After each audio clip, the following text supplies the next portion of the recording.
মেকআপের পরবর্তী সময় সেটির যত্ন আসলে কিভাবে নিতে হয়? প্রথম পরামর্শ হচ্ছে মেকআপটা রিমুভ করতে হবে। অনেকেই আমরা খুব টায়ার্ড হয়ে থাকি বা খুব রাশে থাকি, মেকআপ নিয়ে ঘুমোতে যাই, বা দেখা গেল যে আমাদের ইভেন্টটা সকালে, আমি মেকআপ নিয়ে সারাদিন বসে আছি, আননেসেসারি। আমার কিন্তু মেকআপটা রিমুভ করলে আমার ত্বকটা একটা মানে নিঃশ্বাস নেওয়ার মতো একটা সময় পাবে। তো সেক্ষেত্রে যখনই আমার ইভেন্ট বা কাজ শেষ, আমি মেকআপটা রিমুভ করবো। আর মেকআপ নিয়ে কখনই ঘুমোতে যাব না।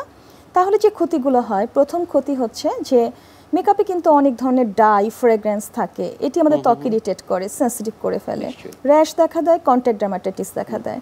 এই যে আইশ্যাডো, আইলাইনার, এগুলো নিয়ে যখন ঘুমাতে যাই, মাস্কারা, আমাদের আইল্যাশগুলো ব্রিটেল হয়ে যায়, ভেঙে যায়। আইব্রাউতে আমরা যে কালারগুলো করে থাকি বা পেন্সিল ব্যবহার করে থাকি, এটির পিগমেন্টই আমাদের আইব্রাউ ফল বা দেখা যায় আইব্রাউ শেড হয়ে যায়, অনেকের আইব্রাউ খুব ঝরে যাচ্ছে, ফাঙ্গাল ইনফেকশন হয়। এরপরে হচ্ছে ফেসের ব্যাপারে যদি বলি, পোরকে ক্লগ করে, আমাদের সোয়েট ডাক্টকে ব্লক করে ফেলে, পিম্পল দেখা দেয়, ব্রন দেখা দেয়। আর যে কারণে আমরা মেকআপ ব্যবহার করি, পিগমেন্টেশনটাকে একটু কমানোর জন্য দেখা যায় যে আননেসেসারি কিছু পিগমেন্টেশন তৈরি হয়। তো এই বিষয়গুলো খেয়াল করবে।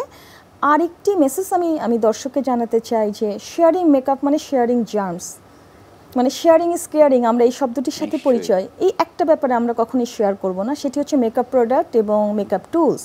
তাহলে হবে কি, আমি জার্ম শেয়ার করছি এবং এই মেকআপ প্রোডাক্টগুলো দেখতে ক্লিন লাগছে, কিন্তু এগুলো হচ্ছে বলে যে ব্রিডিং গ্রাউন্ড যে কোনো জার্মের জন্য, ব্যাকটেরিয়া, ভাইরাস এবং ফাঙ্গাস। আরেকটি ছোট উদাহরণ বলতে পারি, আমার কাছে একজন পেশেন্ট এসেছিল ঠোঁটে কোল্ড সোর নিয়ে, পরে দেখা গেলো সে তার ফ্রেন্ডের লিপস্টিক শেয়ার করেছে। এরকম হরহামেশা হয়েই থাকে।